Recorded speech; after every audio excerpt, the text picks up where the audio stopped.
You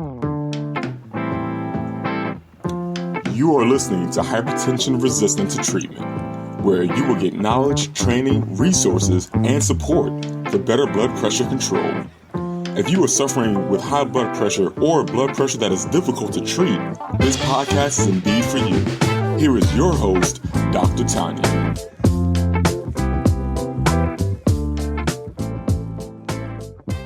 Hi, I'm Dr. Tanya, and I am here to teach you everything you ought to know about hypertension management.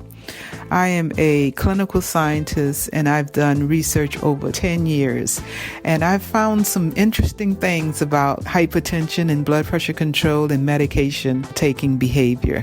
I would like to share with you all of the information I've found, as well as all the information that's out there that will help you get control of your blood pressure. Stick with me and we'll take this journey to help you improve your blood pressure. Thanks for listening.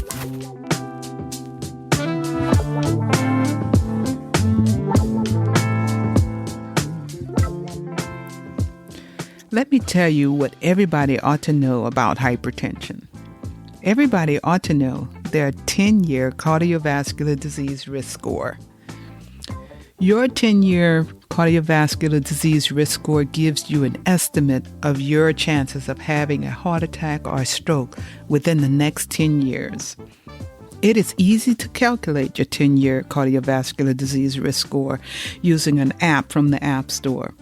Or you can go to www.cvriskcalculator.com.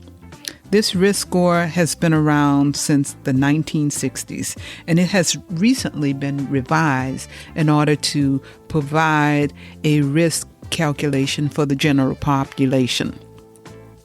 A score of less than 10% is really ideal. You want a score of less than 10%. But if your score is 7.5, which is less than 10%, you can get it even lower than that by targeting your cardiovascular risk factors. A score of 10% or more would indicate that you are at high risk for a heart attack or stroke within the next 10 years. But don't get discouraged if your score is 10% or more, because there are things that you can do in order to get that score down significantly. Just remember, people with the highest risk benefit the most from knowing their 10-year cardiovascular risk score. So you can target key cardiovascular risk factors. Let me give you an example of how this would help you. So, for example, your blood pressure is uncontrolled for the second time in your doctor's office, okay? Your doctor took several readings, and even by the third reading, your blood pressure is still in the 140s over 90. Let's just say it was 145 over 90 millimeters of mercury. All right? And let's just say your doctor put in all your information into this cardiovascular risk score calculator and got 6.5%. This would indicate that you are at low risk for cardiovascular disease within the next 10 years, rather cardiovascular event within the next 10 years. So that being said, since you are at a low risk for a cardiovascular event within the next 10 years, your doctor may be comfortable, and you may be comfortable, your doctor and you may be comfortable with just trying the lifestyle modification to get your blood pressure down, and a follow-up every 3 months until your blood pressure gets to goal. So let's say the scenario is the same. For example, let's say your blood pressure was elevated for the second time, for the second visit in your doctor's office, and it's the same. It's 145 over 90. But it's not severe, and your cardiovascular risk score is 14. Well, in that case, your doctor now feels that you're at high risk for a cardiovascular event within the next 10 years. So your doctor don't feel comfortable letting you out that office until you get a prescription for a diuretic. So you see the difference? The difference is that risk of having a cardiovascular event is high versus the risk of having a cardiovascular event being low.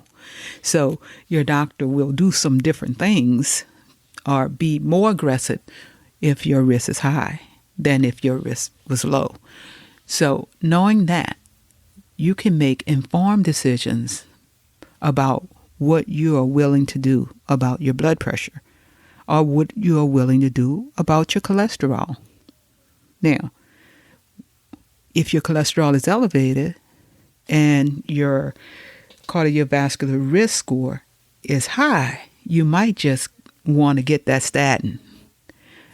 But if your cardiovascular risk is low, let's say it's 6.5%, then you may feel like you can go ahead and try to get your blood cholesterol down using your diet. And you have time because you are not at high risk for having a heart attack or stroke within the next 10 years. So that makes a whole lot of difference. Let's say you're 50 years old and you go to your doctor's office, and according to the guidelines, an aspirin is required or recommended for anybody 50 years or older. And you have high blood pressure, okay?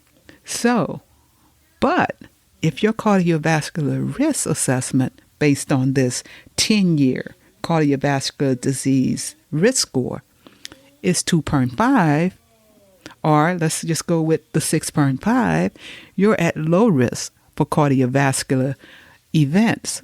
So your doctor may not prescribe that aspirin for you because you probably don't need it. It probably would be a waste of time to get an aspirin because you are at low risk. So that's how that cardiovascular risk score assessment can help you make a decision about, do you need a statin or not? Do you need aspirin or not? Or do you need blood pressure medicine or not? Now, don't get me wrong. If you are already diagnosed with hypertension and you are on blood pressure medicine, take your medication as prescribed, okay? Now, if your blood pressure is well controlled and it becomes too well controlled, then you want to make sure you bring those numbers to your doctor, and you and your doctor can discuss how to titrate your medications in order to get the best blood pressure for that you can get, okay? Now, let's say you're having symptoms on your blood pressure medication. You can then talk with your doctor in order to get your blood pressure medication adjusted as needed. So you don't want to do anything without your doctor's consent, but also you don't want your doctor to do anything without your consent. I hope that makes sense. So now you know what everybody ought to know about hypertension, and that is everybody ought to know their cardiovascular disease risk score.